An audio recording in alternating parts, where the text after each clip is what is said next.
Sometimes we do things for the wrong reason. We're coaxed into doing things for the wrong reason. And such was the case for me when I was 12, and I decided I wanted to be an equestrian.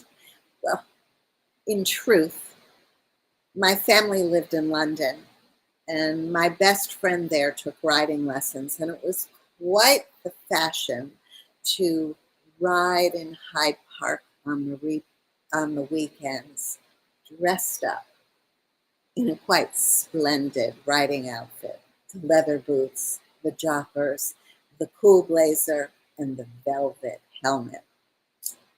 I was enticed by that look and just the fun of riding a horse in Hyde Park on sunny Saturday mornings.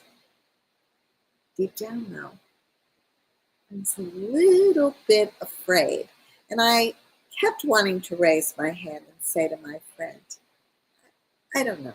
I don't know if riding is for me, but I guess even back when I was 12, I had a feeling that you had to address and surmount your fears.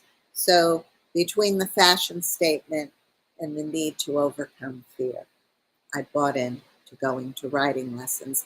And the first few lessons were quite fabulous. I rode a horse named Biscuit.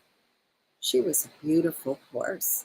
And the horse was held on the lead. My riding teacher rode next to me, and there was a lead. So I was pretty much in a controlled situation. But one Saturday when I arrived, um, instead of the lesson being a private lesson as it had been, there were two or three more young people that were joining my group. They apparently were more experienced than I, and they had certainly been at the riding school for a much longer time because one of them got Biscuit. I got this runty little horse with a too big saddle. So when the saddle was all strapped up and I was in it, I kept listing to the side, which was a little intimidating and most uncomfortable. The situation worsened when we finally got to the park. I had known how to trot, that you posted with an English saddle to trot. But suddenly, as I was going along, lilting to the side, trying to trot, the horse seemed to pick up speed. And the riding teacher had all of us going faster. She had us move from a trot to a canter, and I almost posted myself out of that saddle. It wasn't a pretty sight, nor did it feel good. It was scary, and the horse went faster and faster. And she had me on the lead, but I felt no sense of control. And finally, as I was almost thrown from the horse, I screamed out, "Stop!" Can you imagine at 12 years old telling an adult that enough was enough? She wasn't happy. We spent the rest of the lesson in silence, me still listening to the side. And when we got back to the stable, I said, "Thank you very much." And I never went back again. I took up tennis instead. But I learned a good lesson. I had started an activity for the wrong reasons. I was coached or advised to do so by a friend. It wasn't in my heart. It didn't work. And though it took me an almost catastrophic situation to speak out, I finally learned the importance of "to thine own self be true." It's very interesting that shortly after that event, my family and I returned to the States. And shortly after our return and my start of middle school, I ended up becoming editor of the school newspaper and went on to be an editor in my high school newspaper, did PR in college, and ultimately pursued a career in journalism and editorial work in big corporations.